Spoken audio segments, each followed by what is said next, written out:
This is important work. You don't realize the potential you have to change the lives of people in so many different ways. That which seems extraordinary today will be commonplace in the future. I've got a cell phone in my pocket. 40 years ago, when I started coaching, cell phones weren't even being thought of. If somebody did, it was like on the wrist of a comic character. Extraordinary. Probably wasn't going to happen. Commonplace today. You know, there was a man by the name of Don Scholander back in the late 1960s, early 1970s, that was the first man to break 2 minutes in the 200-meter freestyle. And I know you don't know anything about that for the most part. But Don was way ahead of everybody else in the world. He had the best stroke you've ever seen, was recognized as the most talented athlete that ever put on a Speedo. He swam for a great coach by the name of George Haynes at Santa Clara, which was the swimming mecca of the world in those times. Best coach, best facilities, best situation, most talent. Today, my guess is there's 20,000 people that have gone faster than Don Scholander. Some of those people are women. And let me assure you that it's not due to advanced training. Sure, it's gotten a little bit better. Sure, the equipment and the facilities have gotten better. But you know what the bottom line is? The bottom line is that people believe they can go that fast. There's some people that haven't been coached at all, that have terrible strokes, that have gone faster than Don Scholander. And it's because their belief system allows them to do that. But you know what the great athlete does?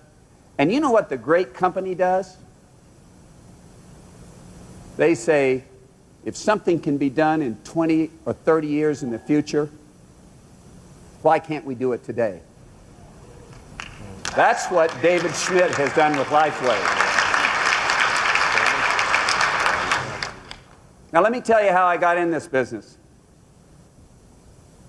A doctor by the name of Carl Merritt, MD, PhD in bioelectrical engineering.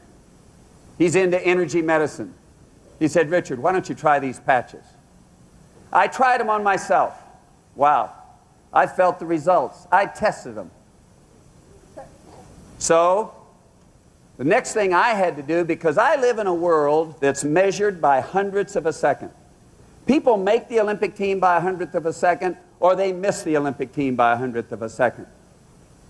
And I live in a world where everything is tested. And by the way, I'm one of the leading spokespersons in the world for drug-free sport, especially at the Olympic level.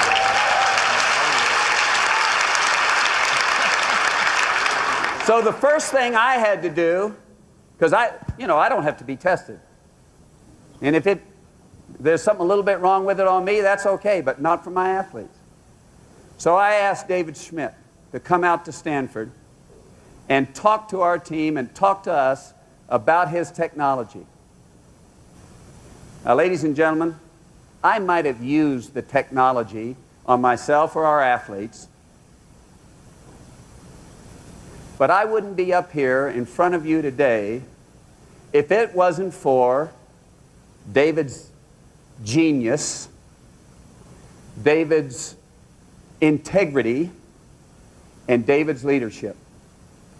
The man is a giant, and he's on your team.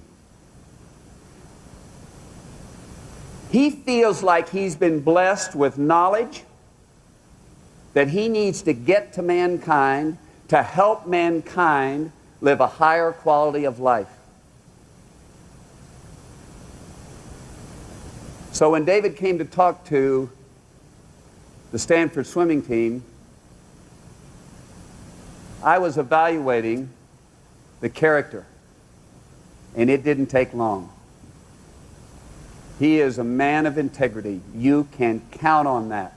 You can count on the integrity of these products. They work exactly like they're advertised. You know, the funny thing is, when you're helping people, this company will help you help people make money so that you can help more people with their quality of life. It's not a selfish thing.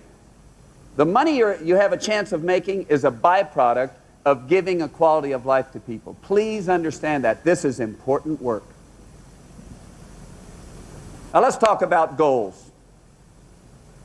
Because in order to be successful in this business, you need to set some goals. Let me tell you how goals work. Goals are not what you wish for. Everybody in here wishes they'd be wealthy. Everybody in here wishes they could help people, or you wouldn't be here.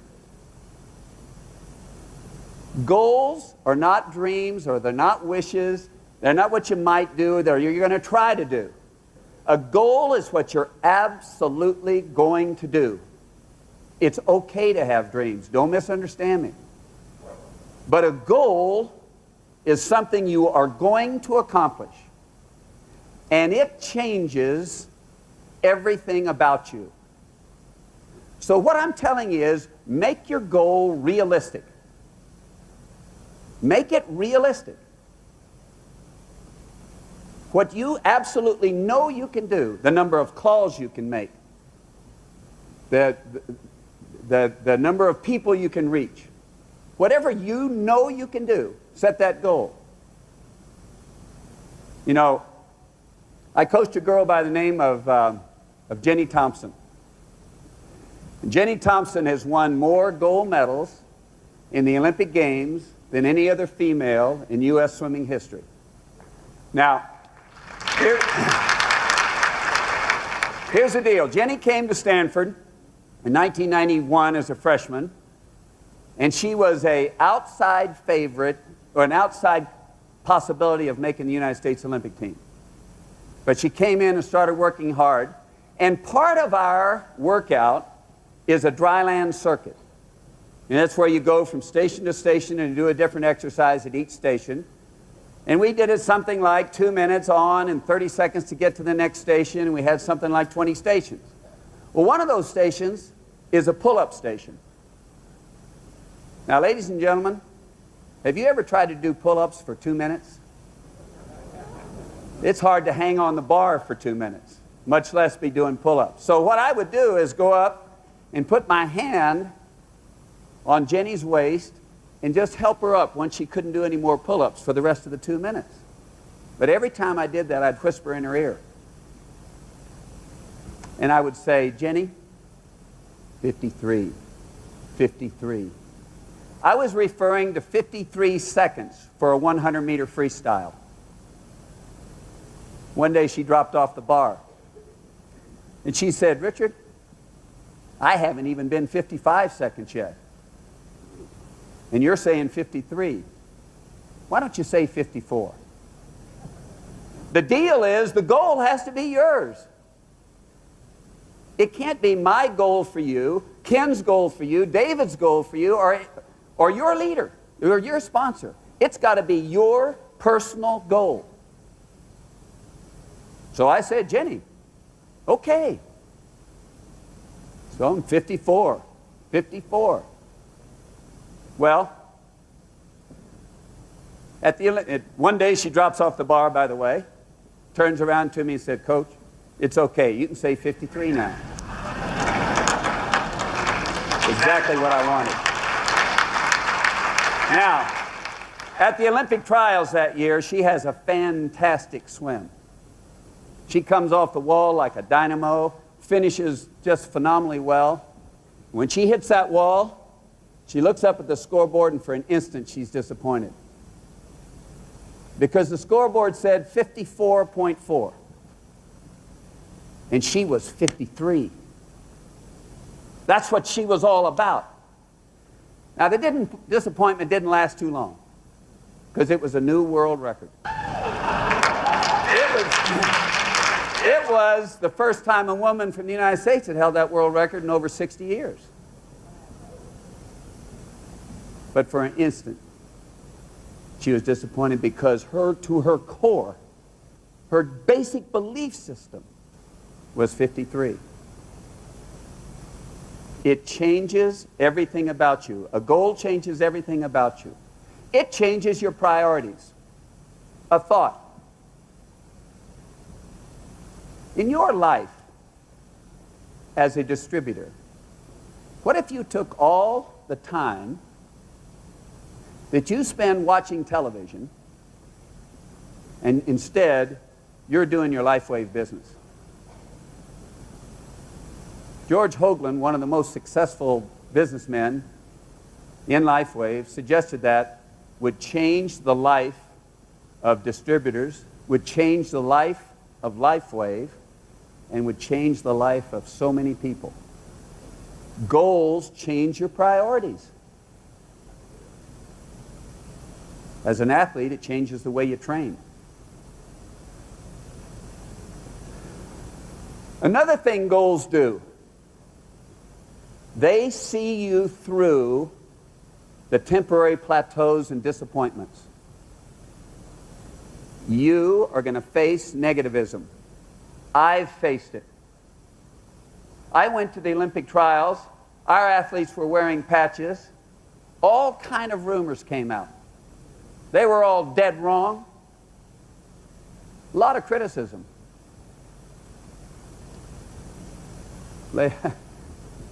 I'm still standing here. I'm still proud. I'm still with LIFEWAVE. And I don't care about the criticism.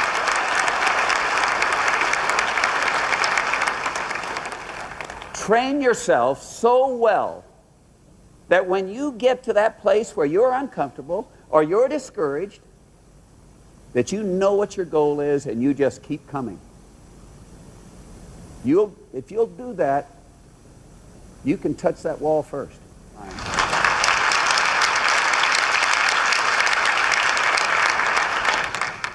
Now, I'm going to tell you a story. Well, by the way, there's one other thing. Goals help you do the little things on a consistent basis that'll lead to your success. Little things done consistently well are far more important than doing the spectacular every once in a while. You know, I watched Pablo Morales train for the 1992 Olympics. And Pablo watched a race the year before where a man by the name of Matt Biondi swimming the 100 butterfly from Cal. Now, I said it, Cal. Bear's in there. Matt Biondi was a great swimmer, by the way, but he made a mistake in the 100 butterfly in the Olympic Games in 1988. He came into the wall, and as he was reaching for the wall, he pulled his head up and back. So he pulled his hands away from the wall. His body was traveling there, but he's kind of pulling his hands away. He got beat by 100th of a second. A little mistake at the critical moment. Now, Pablo noticed that. He went to school. So in the Olympic year of 1992, every day after practice, every day, only 5 minutes, little thing, 5 minutes, Pablo worked on streamlining the finish. There wasn't a coach around. They were all going to dinner. The other athletes were gone. Pablo Morales wins the Olympic gold medal in 1992 by 3/100ths of a second. And you know what happened at the end? He came up that short. He streamlined into the wall to win. Little things done consistently well add up to the spectacular. Now, I had the honor of coaching a young lady for 3 years prior to the Olympic Games in 2000. Her name is Misty Hyman. And everybody, or a lot of people in our sport, remember that, you know, she won a race. But the whole story is that about 13 months before the Olympic Games, The United States was swimming in a meet in the Sydney Olympic pool. It was a kind of a dress rehearsal for the Olympic Games, and we were swimming against the Australians in kind of a dual meet deal called the Pan-Pacific Championships. And in the 200 butterfly, this is, again, 1 year before the Olympic Games, in the 200 butterfly, Misty Hyman goes out and at the 150, which is 3/4 of the way through the race, she's in the lead. She comes home in 36 seconds, the last 50. And Susie O'Neill, a great swimmer, comes home in about 33 seconds. Now, ladies and gentlemen, if you don't know that, that's ugly. That's like a freight train going by a hobo. And after the race, Misty is really discouraged. She's crying. And I meet her at the end of the pool. And we walked on a stairway back to the warm-up pool underneath the bleachers, kind of by ourselves. And we're walking along, and she's saying, "Richard, you know, I don't even know if I deserve to try out for the team. I don't know if I deserve to be on the United States Olympic team. I just can't get the job done."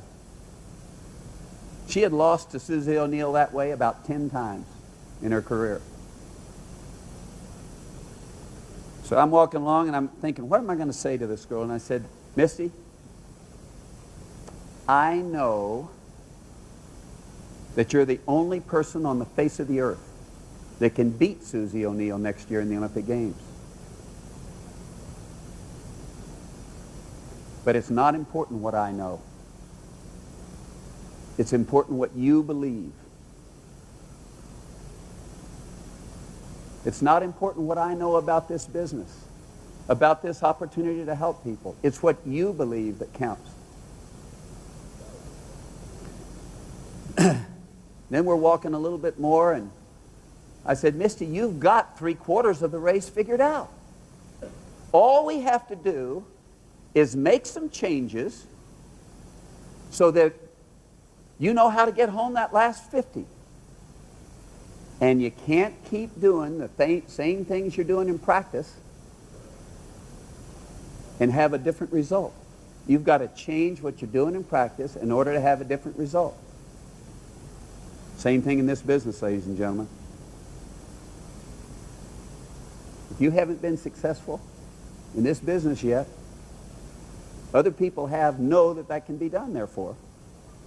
Change what you're doing. Learn from the best, and they want to give it to you. So Misty Hyman made some decisions to change some things. Then she had a great year of training. She worked hard. However, for the first time that year in the NCAA championship, she did not win an individual event. Did not win an individual event. She had won her freshman and her sophomore year, but not her junior year, not the Olympic year. She was discouraged.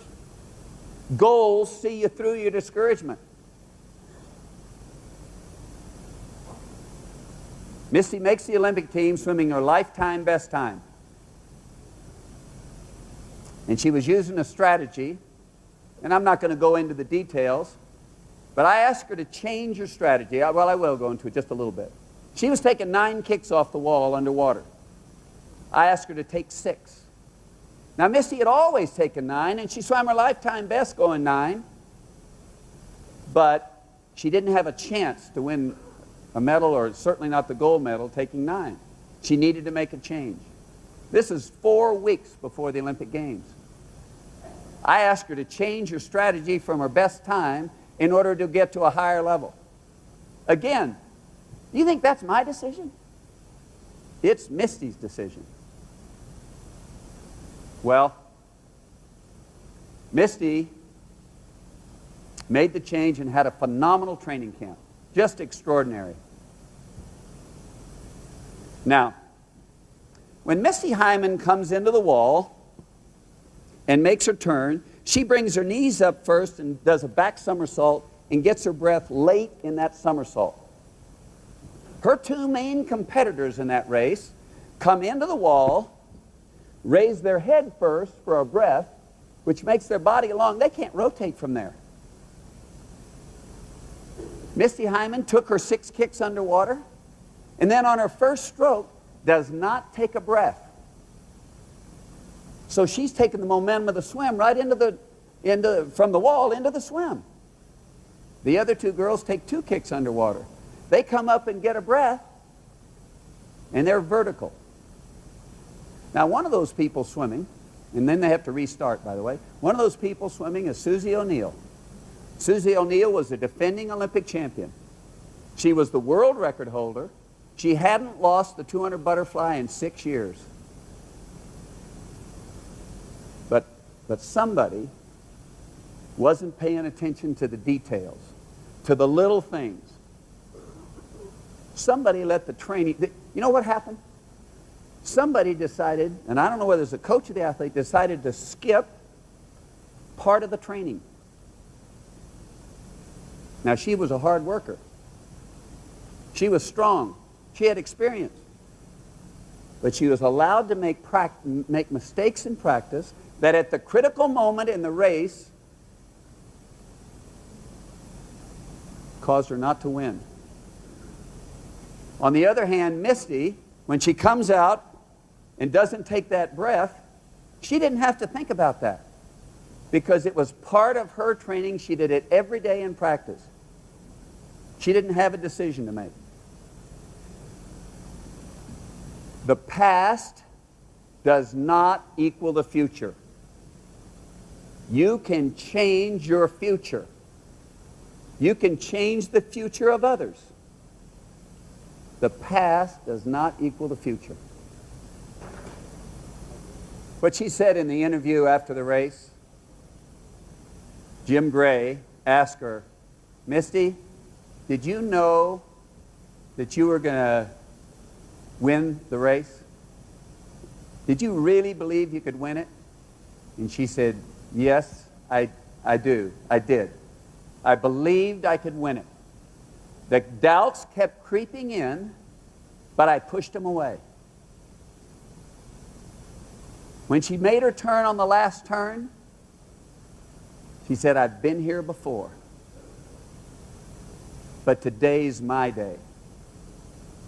Ladies and gentlemen, today's your day. Live your goals.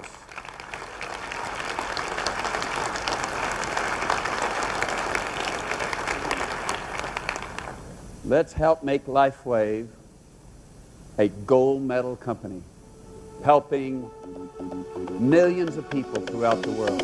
Thank you very much for your time.